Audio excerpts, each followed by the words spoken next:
Почитувани гледачи, го најавуваме нашиот следен гостин, а тоа е отец Дејан. Добре ни дојдовте во нашата емисија Везилка. Ние сме на едно свето место и од огромно значение и за нас, но отец Дејан, да ни раскажете вие, на нас и на нашите гледачи, кое е значението во овој крај на манастирот Свети Јоаким Осоговски? Најпрви добре ве најдов, а потоа добре дојдовте во Осоговската света обител. И ние добро ве најдовме. Ви благодарам. Духовното значење на оваа света обител е огромно. Пред се заради тоа што во овие предели од 11 век ни засветлува монашкото пустиножителство и во овие предели како големо светило како треба богоугодно да се живее, ни се дава светиот пустиножител отецот Јоаким Осоговски.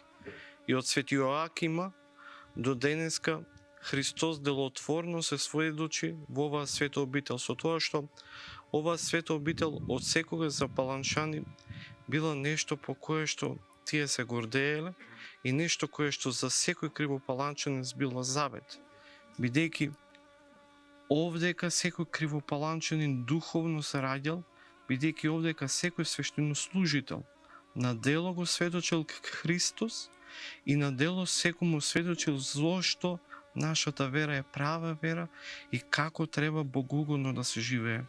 Благодарение ради богоугодниот живот на преподобниот Јоаким Осоговски и до ден денеска Христос се сведочи на ова свето место, бидејќи преку неговите свети молитви и поради неговите свети молитви многумина боготражители овдека го најдоа Христос. Ова света обител ни е позната по неколку големи светила, освен Свети Јоакима, кој што е основоположник на оваа света обител. Овдека го имаме и Свети Јоакима Крчовски, познат преродбеник, чие што потекло е од Осломе и Кичевско, но заедно со неговата мати достана и со неговите тројца синови, од кои што двајца биле свештеници, еден иконограф, доаѓа да го сведочат и да го проповедат Христа во овие предели. Отец Јоаким Крчовски, после смртта на својата сопруга, се замонашува и станува монах и игумен на оваа света обител, при тоа што додека тој бил во оваа света обител, препишувачката дејност била на завидно ниво, на вистина и се преведувале и се пишувале книги во оваа света обител. И Свети Јоаким Крчовски бил многу возљубен од кривопаланчани од причина што се трудел во времето кога што немале пишан збор на својин мајчин јазик на разбрелив начин, на разбрелив јазик да им го приближи Христос. И доколку земете и се потрудите во оригинал да ги прочитате делата на Свети Јоаким Крчовски, ќе видите дека на едноставен јазик тој му зборува за Христа на обичниот верник кој што тогаш можеби едва знаел да ги чита буквите.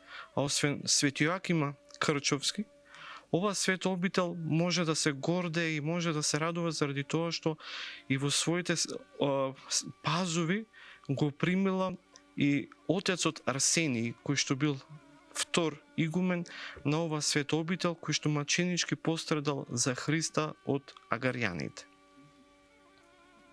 Доста интересни работи за почеток. Може ли да зборуваме за чуда?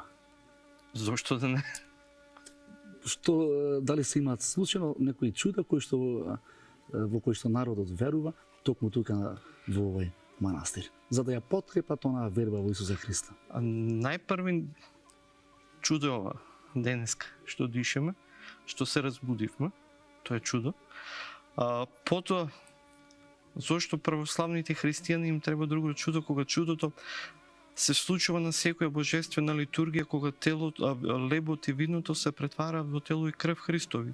Но да не одиме пошироко или подлабоко со терминиве, да бидеме реални дека ова е место каде што реално се случува секојдневно чудеса. Некои од чудата кои што се случиле се запишани, како например чуда со некои личности кои што имале здравствен проблем и кои што по молитвите кон Свети Јоаким Осоговски се излечиле. Имаме еден таков пример каде што имаме една жена која што долг период немала челат и по молитвите на Свети Јоаким Крчевски добила челат.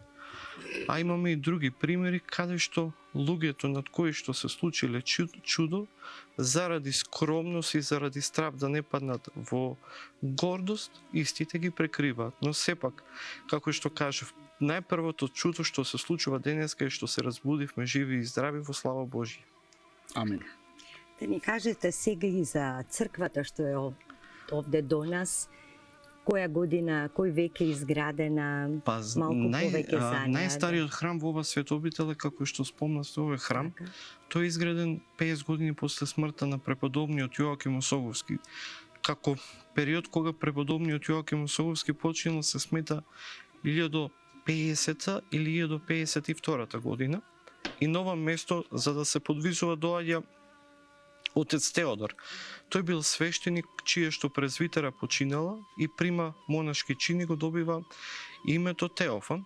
Отец Теофан доаѓа да се подвизува во овој свето обител и му се јавува на сон во видение преподобниот Јоаким Осоговски и му се јавува 3 пати за да му каже каде се моштите, бидејќи во православната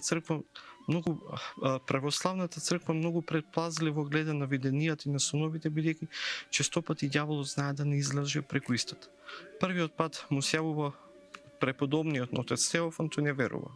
Заради тоа што често пати ѓаволот преку соновите знае да не турне и во очај, и во гордост и слично. Вториот пат му се јавува, но отец Теофан заборава, луѓе сме забораваме често пати. Третиот пат, за да знае дека е ова вистина, преподобниот става една штичка на местото каде што се наоѓаат моштите на преподобниот и токму од тоа дрво и отец светиот Јоаким Осоговски, отец Теофан сакал да му го изгради ковчегот, саркофагот каде што ќе бидат неговите мошти. Тој го прави саркофагот, моштите на преподобниот ги става и го гради овој храм кој што 1100 година е веќе изграден за подоцна на ова место да има еден храм кој што е изграден во 1570 година, но кој што за разлика од овој бил енормно помал, за веќе овој храм кој што го гледаме да биде изграден во 1851 година. Отприлика требале 31-32 години да се насликат и го сликат Мирон Илиев заедно со неговата тајфа, но игуменот отец од Кесари не бил задоволен од начинот на кој што се насликани фреските и тука за фрескописот го ангажира познатиот македонски зограф Димитар Андонов Папрадишки, кој што она што го гледате во манастирот го насликал. Често пати кога ги гледаме фреските се запрашуваме зошто овие фрески се разликуваат од фреските што се сликаат денеска. А одговорот е едноставен. За да насликаш нешто кое што ќе живее долго после тебе, треба да се трудиш да живееш богоугодно, бидејќи преку богоугодниот живот ќе можеш да го доловиш со бои она што многумина не може да го напишат со текст, бидејќи фреската, за неја и свети Јован Дамаскин вели така, фреската е книга која што само е напишана со бои. Отец Дејан, доаѓаат ли многу посетители кои што си го бараат својот духовен мир токму тука во овој манастир? Осетен ли е доста манастирот? Не знам дали ќе звучам скромно или не, но во овој манастир доаѓаат луѓе од насекаде и секој го наоѓа она за кое што дошол да го најде. Во овој манастир може да најдете и православни верници, може да најдете и верници кои што не се православни, но неретка е случката кога што ќе најдете некој кој што се скрил во некој ќоше за да заплаче, за да најде помош и да побара помош од Бога. Токму и затоа и ги проширивте и вашите сместувачки капацитети, затоа што доаѓаат многу луѓе и од страна, за да има каде да ноќеваат. Се е тоа во служба за народот. Овој манастир во пракса е отворен за секој добронамерни кој што сака да направи добро и за себе и за луѓето околу себе се во слава Божја. Така. Отец Дејан, најчесто слушаме кога ќе каже некој се помолив за здравје, некој ќе каже не знам точно како да се помолам. Дали има некое правило за тоа или еве да им го разјасниме тоа на гледачите? Отците незалудно велат, најпрви барате ја волјата Божја, а потоа се ќе ви се даде. Честопати кога ја бараме нашата волја, добиваме што бараме, но потоа гледаме дека навистина тоа не било за нас. Затоа и така и отците постапувале и така и учи црквата.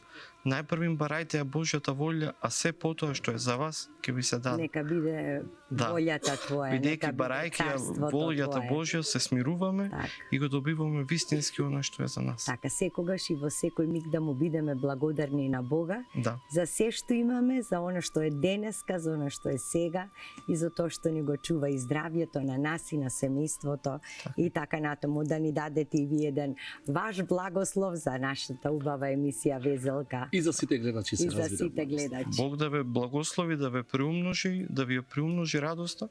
И знаете дека христијанинот е битие кое што е повикано за радост и за благослов, така да вистински ќе бидеме Христови само кога вистински се радуваме и ги благословуваме вистински од срце своите ближни, а ближен човек е секој.